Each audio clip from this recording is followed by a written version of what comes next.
Boa tarde. Vamos dar sequência a partir de agora ao algoritmo que estudamos anteriormente, fazermos uma versão completa deles. Já explico. Vamos entrar lá no Octave, abrir o software, o programa. Vamos entrar na pasta aqui do Octave.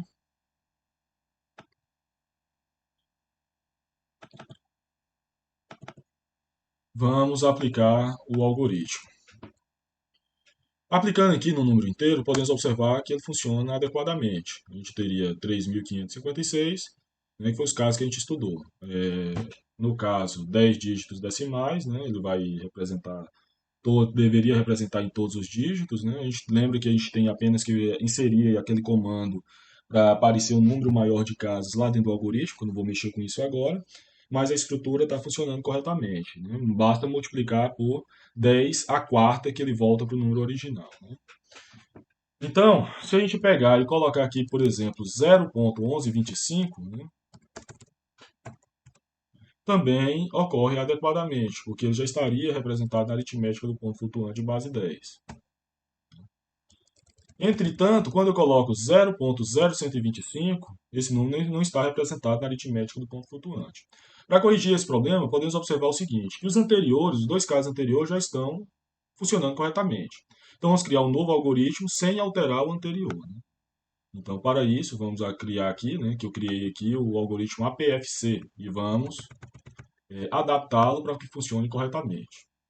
Então vamos excluir toda essa parte aqui, que era do algoritmo anterior, e vamos trabalhar em dois casos. Primeiro caso, né? O que eu tenho que fazer para conseguir descobrir esse caso, 0.01125, né? Que não está abrangido nos anteriores? Eu posso multiplicar por 10, né? Pegar a parte inteira e verificar se é igual a zero. Se for igual a zero, não foi abrangido por 2, porque observe, 0.01125 vezes 10 vai dar 0.1125. E esse número esse número, se eu pegar só o algarismo das unidades aqui, zero, ele é igual a zero. No anterior, 0.1125, quando eu multiplico por 10, ele dá 1.125. Então, se eu pegar só o algarismo das unidades, eu pego 1. Esse 1 é diferente de zero.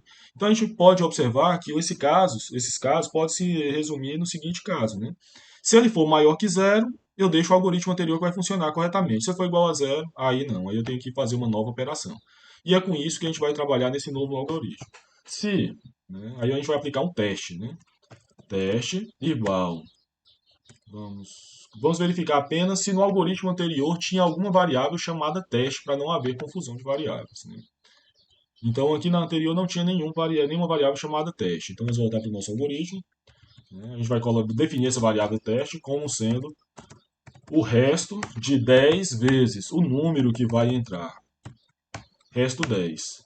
Com isso eu vou pegar as unidades. Agora eu vou ter que tirar a parte fracionária. Vou fazer a mesma operação, mod de 10 vezes o número, só que com o resto 1, que aí eu tiro a parte fracionária e fico apenas com a parte inteira para realizar o teste. Vamos aqui só apagar aqui e verificar se está funcionando como desejamos. O nome dessa função nova que a gente criou foi APFC. Né? Então, salvando, vamos aplicar novamente o algoritmo. APFC calculou o teste e encontrou o teste igual a zero. E aí, nesse caso de ser maior que zero, a gente vai deixar tudo como estava. Então, se teste for maior que zero, a gente vai aplicar a função anterior que a gente tinha, que era APF de número T, M, Mão. Mzinho, Mzão. Agora, caso contrário, ou seja, caso ele seja igual a zero, aí sim a gente vai ter que bolar um novo procedimento para conseguir fazer com que esse número aqui, esse exemplo de número, 0.0125, seja aplicado à aritmética do ponto flutuante. E para isso, o que devemos fazer? Apenas se a gente multiplicar esse número por 10 até que o resto dê um número maior que zero, né, já vai satisfazer. Que aí eu vou conseguir identificar a quantidade de vezes que eu tenho que multiplicar esse número por 10 e depois multiplicar, para escrever ele multiplicado por e elevado a menos j. Né? Então, para isso, a gente pode vir aqui e colocar enquanto. A gente vai pegar uma variável k, o k, o melhor, esse resto desse número, né? Mod de número. Vamos colocar aqui. Vamos verificar aqui qual a variável que a gente usava antes nos comandos para poder verificar. A gente estava usando auxiliar. Então vamos colocar aqui um auxiliar também. Uma aux. E vamos ver se tinha variável aux2. Não tinha, né? Vamos colocar auxiliar. Enquanto auxiliar 2 for módulo auxiliar 2 em 1 for maior do que zero, a auxiliar vai ser igual a auxiliar multiplicado por 10. Então, é necessário o primeiro valor para essa auxiliar 2 e essa auxiliar 2 vai ser igual ao número.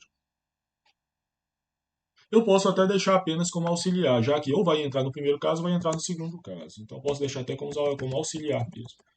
Então, auxiliar igual ao número quando ele vai multiplicando por 10 até que chegue no número maior do que zero. Quando chegar no número maior que zero, aí vai estar satisfeita a condição e a gente vai ter aqui também que bolar um contador no caso, né?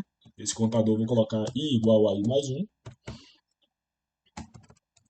E a gente vai ter que a representação correta desse termo vai ser o printf. Vamos até usar o mesmo comando que a gente já tinha usado anteriormente lá para a nossa solução, do APF. Vou aumentar aqui que eu estou usando muito, que é esse caso aqui.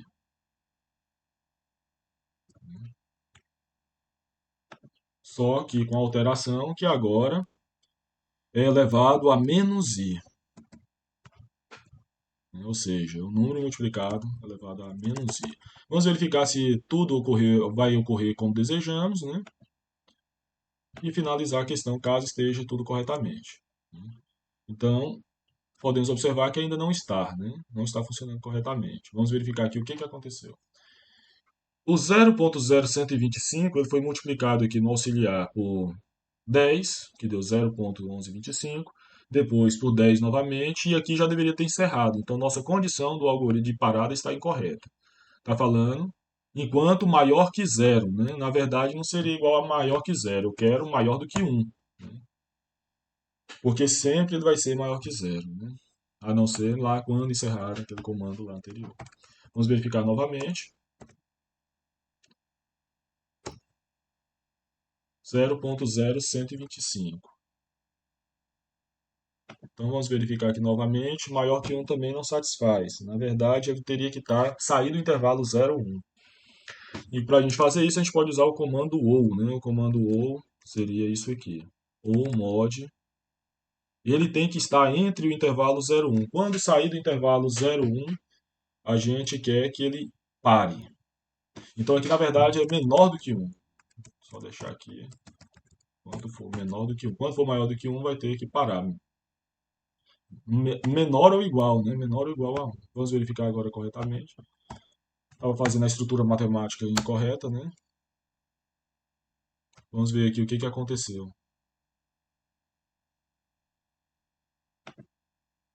Vamos aqui verificar de novo no editor, né? Acontece que a gente sempre está pegando uma parte fracionária, né? Porque resta com a unidade. Então esse número, obviamente, ele é sempre menor do que 1. O que a gente tem que fazer é módulo com 10, aí sim. Né? Quando ele pegar no intervalo 0, 1, ele extrapolar do intervalo 0, 1, aí eu vou encerrar o comando. Então, fazendo isso aqui, né? Encerrando, limpando, a gente tem ESP de I2, né? A gente apenas tem que fazer uma rápida correção aqui, que já está praticamente correta. Então, aqui a primeira coisa seria menos, né? Menos o valor. Aqui ainda não está ainda completo, né? Porque seria aqui o valor de i menos 1, porque ele está contando uma vez a mais. Quando passa, conta uma vez, conta duas. Assim como os produtos. Quando chega aqui, para, né? Então a gente quer que pare numa exponencial a menos. E assim como um número auxiliar a menos. Então basta a gente dividir por 10. Um número auxiliar dividido por 10, aí a gente vai retornar o original. Então aqui, vamos aqui verificar. Agora sim, 0.1125 foi representado, 0.01125 também foi representado e agora parece que todos os casos estão sendo satisfeitos. Vamos ocultar os comandos, né? e prosseguir. Nosso teste aqui também, vamos ocultar. Verificar se ele está funcionando como a gente planejou, né, sem visualizar nenhuma passagem desnecessária. E agora está aparecendo simplesmente o resultado.